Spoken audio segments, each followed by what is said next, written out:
Welcome to Biz Wire. I'm Joseph Nordstrom in Beijing. Chinese business and policy leaders are taking a more prominent role this year at the World Economic Forum taking place now in Davos, Switzerland. In the past, Chinese attendance was usually thin as the meetings were often held during China's most important holiday, Spring Festival. How China is intertwined with the global economy is expected to be a major topic of discussion, as well as the country's ambitious efforts at reform. Up to this point, China has been more focused on the Boao Forum for Asia, a Beijing-based rival to Davos. Japan has more experience at the event, but without China, the world's second largest economy, the WEF has been criticized as being too Western and far too male-centric, with women only representing 16% of guests. While no members of the Politburo Standing Committee are present, this year the Chief Investment Officer of the country's sovereign wealth fund, the China Investment Corporation, Gao Shiqing, is in attendance, as is China's Foreign Minister, Wang Yi. The founder of the political risk consultancy, the Eurasia Group, Ian Bremmer, says China dominates his list of the hot-button issues being discussed at Davos.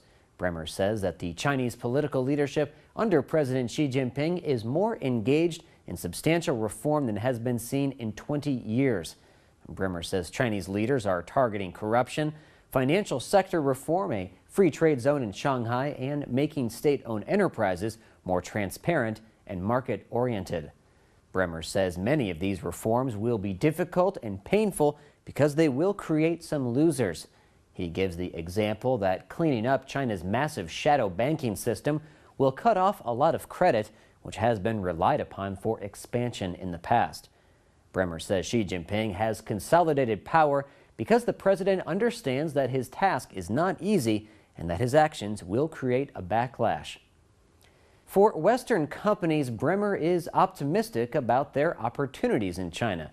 He says as state-owned enterprises are squeezed for capital, they're going to be interested in working more with large multinational corporations.